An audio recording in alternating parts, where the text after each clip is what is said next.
This is my Singer 237.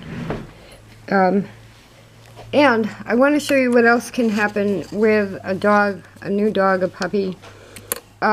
This is one of the harnesses I use.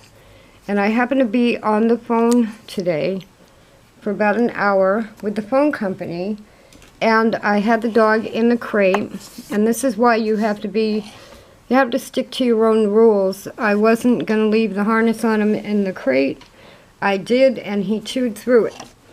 But a vintage Singer machine like the 237, we're going to, this is thick webbing. I have put thick denim. He had chewed halfway through. It's not really safe to use as a harness really outside when you're walking in case you have to grab him, because it could still rip through. But I can use it as a training tool to teach him not to chew his harnesses. So I'm repairing it with that piece of denim.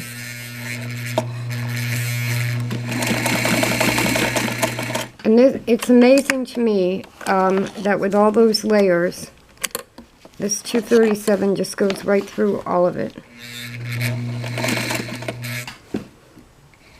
And this isn't even, you know, supposedly one of my strongest machines. That would be the 1591. So if you have a dog that you're training, whether it's a service dog or just a regular pet dog, it's always good to have a really good solid sewing machine that can make repairs to things like that.